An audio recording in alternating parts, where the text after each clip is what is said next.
பொதுவாக இதயம் சம்மந்தப்பட்ட பிரச்சனை இன்றைய காலகட்டத்தில எல்லோருக்குமே எனக்கு ஹார்ட்ல பிளாக் இருக்கு.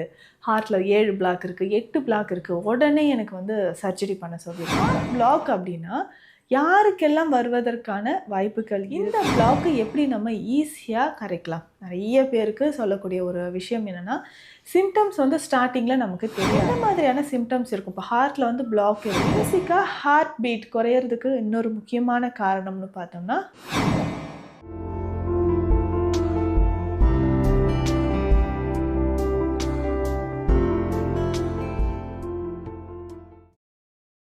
வரம் நேயர்களுக்கு வணக்கம். நான் டாக்டர் நித்யா, சித்தா ஃபிசிஷியன்.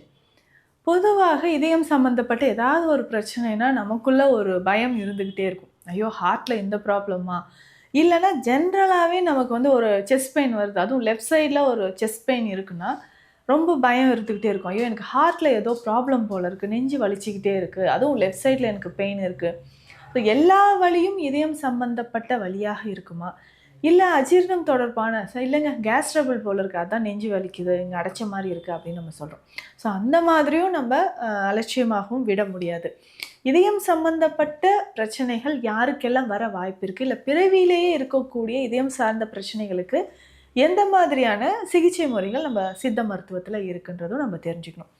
பொதுவாக இதயம் சம்மந்தப்பட்ட பிரச்சனை இன்றைய காலகட்டத்தில எல்லோருக்குமே எனக்கு ஹார்ட்ல பிளாக் இருக்கு. ஹார்ட்ல 7 பிளாக் இருக்கு, 8 பிளாக் இருக்கு. உடனே எனக்கு சர்ஜரி பண்ண சொல்லியிருக்காங்க. இந்த மாதிரியெல்லாம் நெறைய பேர் இருக்கும். ஹார்ட் பிளாக் அப்டின்னா, யாருக்கெல்லாம் வருவதற்கான வாய்ப்புகள் இருக்கு? அதிகமா கொலஸ்ட்ரால் லெவல் இருக்கிறவங்க, செடென்டரி லைஃப் ஸ்டைல் சரியான உணவு எடுக்காதவங்க, இரவு நேரத்தில் உறக்கம் இல்லாம இருக்கக்கூடிய நபர்கள், இந்த மாரி நெறைய நான்வெஜ் எடுக்கிறவங்க, ஆயில் ஐட்டம்ஸ் நெறைய சாப்பிட்றவங்க, ப்ரிசர்வேட்டிவ்ஸ் இல்ல அவுட் சைட் ஃபுட், மைதா பேஸ்டு டயட். ஸோ இந்த மாதிரி சரியான ஒரு லைஃப் ஸ்டைல் இல்லாம ஃபுட்டு நெறைய இந்த மாரி எடுக்கிறவங்களுக்கு தான் கொலஸ்ட்ரால் லெவல் இன்க்ரீஸ் ஆகுது. அதிகமாக இருக்கக்கூடிய இந்த கொலஸ்ட்ரால் நம்ம உடல்ல ஆர்கன்ஸ்ல எல்லாமே போய் படிய ஆரம்பிக்கும். இப்போ எக்ஸாம்பிளுக்கு சொல்லணும்னா ஃபேட்டி லிவர் அப்படின்னு சொல்றோம். ஃபேட்டி லிவர்னா கொழுப்பு கல்லீரல் மேல படியக்கூடிய ஒரு நிலை தான் ஃபேட்டி லிவர் அப்படின்னு சொல்றோம். அடுத்தது பார்த்தோம்னா, இந்த ஃபேட் அதிகமாகும்போது நம்ம ஆர்ட்ரீஸ்ல ரத்த நாளங்கள்ல படிய ஆரம்பிக்கும். ஸோ ரத்த நாளங்கள் அதாவது இதயத்தினோட ரத்த நாளத்தில படியறதுனால நமக்கு ஹார்ட்ல பிளாக் ஏற்படுது. இந்த பிளாக்க எப்படி நம்ம ஈஸியா கரைக்கலாம்? நெறைய பேருக்கு சொல்லக்கூடிய ஒரு விஷயம் என்னன்னா, சிம்ப்டம்ஸ் ஸ்டார்ட்டிங்ல நமக்கு தெரிய ஆரம்பிக்கும். ஹார்ட்டுக்கு போகக்கூடிய பிளட் வெசல்ஸ்ல அடைப்பு இருந்ததுன்னா, நமக்கு சிம்ப்டம்ஸ் இருக்கும். உடனே அது எதனால ஏற்படுது நம்ம செக் பண்ணிட்டு ஆரம்ப காலகட்டத்திலே மெடிசின்ஸ் எடுத்தா, ஈஸியா இதயம் தொடர்பான பிரச்சனையிலிருந்து விடுபடலாம். எந்த மாதிரியான சிம்ப்டம்ஸ் இருக்கும்? இப்போ ஹார்ட்ல பிளாக் இருக்கு. ஸோ ஹார்ட் மசில்ஸ்க்கு போகக்கூடிய பிளட் சப்ளை குறையுதுன்னா, ஹார்ட் பீட் குறைய ஆரம்பிக்கும். இல்ல சிலருக்கு என்ன ஆகும்னா, அதிகமான ஒரு படபடப்பு ஏற்படும். பால்பிட்டேஷன் அப்படின்னு சொல்றோம். படபடன்னு ஏற்படுறது இருக்கும்.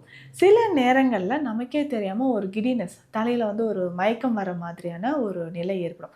தலை சுத்தல் இருந்துகிட்டே இருக்கிறது நெறைய பேருக்கு நம்ம பார்க்குறோம்.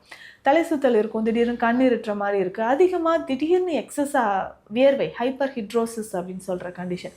வியர்வை அதிகமாக வருது, மூச்சு வாங்குது.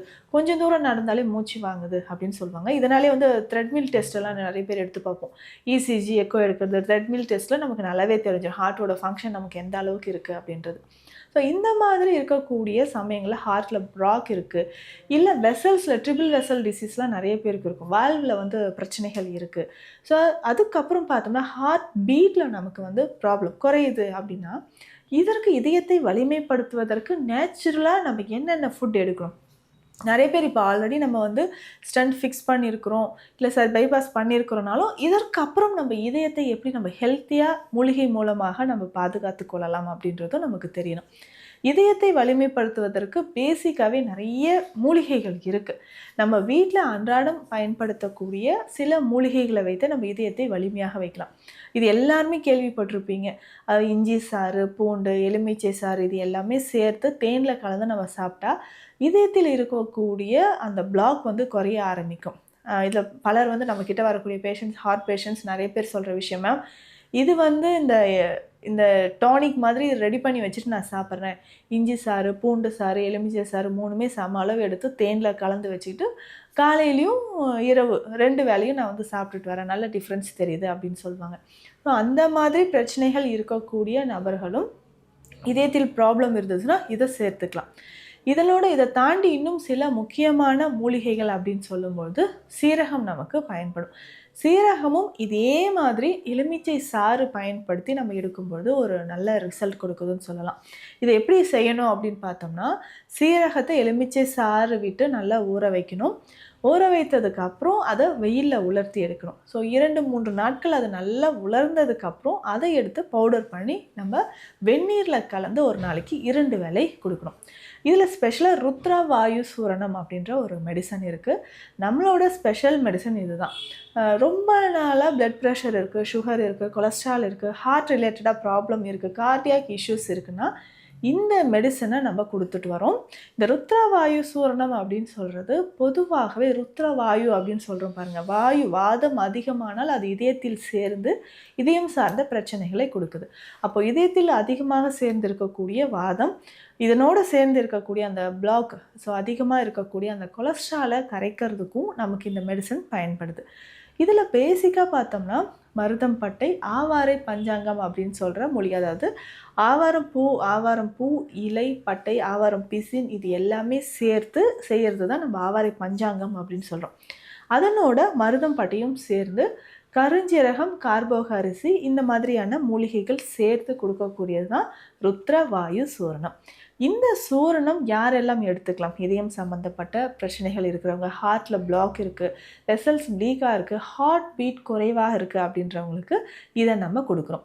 பேசிக்காக ஹார்ட் பீட் குறையிறதுக்கு இன்னொரு முக்கியமான காரணம்னு பார்த்தோம்னா அனிமியா அப்படின்னு சொல்லக்கூடிய இரத்த சோகை. இன்றைக்கு நம்ம டெய்லி பார்க்கக்கூடிய நிறைய பேஷண்ட்ஸ்க்கு முக்கியமாக பெண்களுக்கும் குழந்தைகளுக்கும் பார்த்தோம்னா இந்த அனிமியா அப்படின்னு சொல்லக்கூடிய இரத்த சோகை இருக்குது.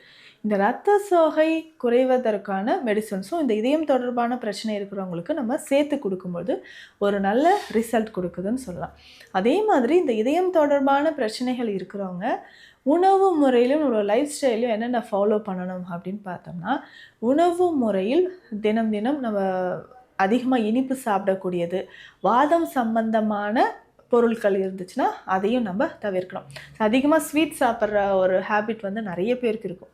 ஸோ இனிப்பு நம்ம உடலில் தசைகளுக்கு வலிமை சேர்க்கக்கூடியது தான், தசையை வளர்க்கக்கூடியது தான். ஆனால் அதுவே அதிகமாக எடுக்கும்போது என்ன ஆகும்னா நமக்கு சர்க்கரை நோயிலிருந்து இதயம் தொடர்பான பிரச்சனை வரைக்கும் கொடுக்குது. ஸோ அந்த அதிகமாக ஸ்வீட் சாப்பிட்ற ஹேபிட் இருந்தாலும் அதை அவாய்ட் பண்ணிக்கோங்க. அடுத்ததாக வாதம் நிறைய இருக்கக்கூடிய, ஸோ வாதம் உடலில் சேர்ந்து அதனால் வலிகள் வருதுன்னா அதனோடு சேர்ந்து இதயம் தொடர்பான பிரச்சனைகள் வரும். வாதத்தை அதிகப்படுத்தக்கூடிய கிழங்கு வகைகளாக இருக்கட்டும், புளி குறைந்து சாப்பிடணும், வாழைக்காய், இந்த மாதிரியான பருப்பு வகைகள், இந்த மாதிரியான உணவு வகைகள், வாதத்தை அதிகப்படுத்தக்கூடிய உணவு வகைகளை நம்ம குறைத்து சாப்பிட்றது நல்லது.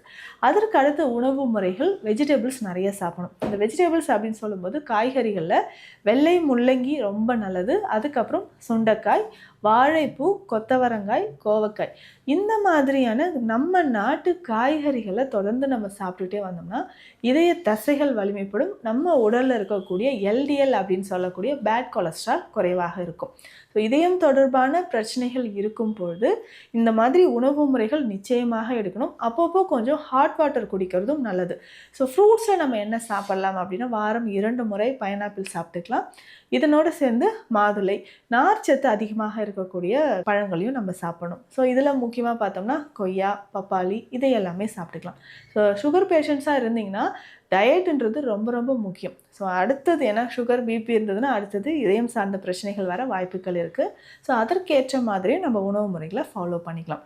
இதயம் தொடர்பான பிரச்சனைகள் இருந்ததுன்னா உங்களுக்கு அதுக்கான சித்த மருத்துவம் பெற விரும்புனீங்கன்னா கீழே இருக்கக்கூடிய நம்பருக்கு காண்டாக்ட் பண்ணுங்கள். நம்மளோட clinic Deekshalayam Siddha health care, Adambakkam, Chennai. மீண்டும் அடுத்த பதிவில் சந்திக்கலாம். நன்றி.